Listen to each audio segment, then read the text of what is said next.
3 মাসের আগে অ্যাকচুয়ালি তাকে তার নিজস্ব যে কর্মক্ষেত্র, খেলাধুলা 3 মাসের আগে আসলে সম্ভব হবে না। সবকিছু মিলে সার্বিক পরিস্থিতি যদি অনুকূলে হয় তাহলে উনি খেলাধুলা করতে পারবেন। এর আগে প্রেস ব্রিফিংয়ে আমার সঙ্গে জাতীয় হৃদরোগ হাসপাতালের মিনিস্ট্রির ডাইরেক্টর জনাব আব্দুল ওয়াদুদ চৌধুরী ছিলেন। উনি নিজে কার্ডিওলজিস্ট। উনি বলেছেন অ্যাকচুয়ালি এইরকম অ্যাটাকের পরে 3 মাসের আগে অ্যাকচুয়ালি তাকে তার নিজস্ব যে কর্মক্ষেত্র, মানে খেলাধুলা 3 মাসের আগে আসলে সম্ভব হবে না। অন্তত 3 মাস থাকবে এবং এই 3 মাসের মধ্যে তাকে পর্যবেক্ষণে রাখা হবে। সার্বিক পরিস্থিতি বিবেচনা করে তার পরবর্তী অ্যাকচুয়ালি সিদ্ধান্ত নেবেন উনি। এটা তো ধরেন একবার একটা অ্যাটাক হয়েছে, আগে কখনো হয়েছে কিনা সেটা বলা যাবে না, কারণ রোগের উপসর্গ কিন্তু সবসময় ধরা পড়ে না।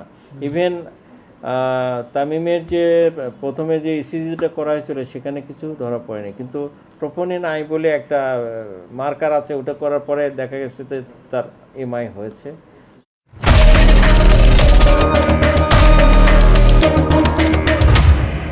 সো বাইরে থেকে সবসময় বলা যাবে না, রুগী সবসময় বুঝতে পারবে না যে তার কী হচ্ছে। শুধু ব্যথা বা বুক চেপে আসা বা অস্বস্তি বোধ করা, এগুলো সবসময় সব রুগীর ক্ষেত্রে প্রকাশিত হয় না। এখন বিষয়টা হচ্ছে সার্বিক পরিস্থিতি, ওনার যারা চিকিৎসা দিচ্ছেন বিশেষজ্ঞরা, ওনারা সিদ্ধান্ত নেবেন। টাইম টু টাইম ওনাকে নিশ্চয়ই পর্যবেক্ষণে রাখবেন, ওনাকে কিছু উপদেশ দিবেন যে এই সব করা যাবে, এইসব করা যাবে না। দুঃখজনক হলেও সত্য যে উনি স্মোকার, কিন্তু সো এটা একটা very risky factor for heart attack বা মায়োকার্ডিয়াল ইনফেকশন, যেটাই বলি না কেন, এইটা smoking is very bad and risky factor. So এগুলো থেকে বিরত থাকতে হবে।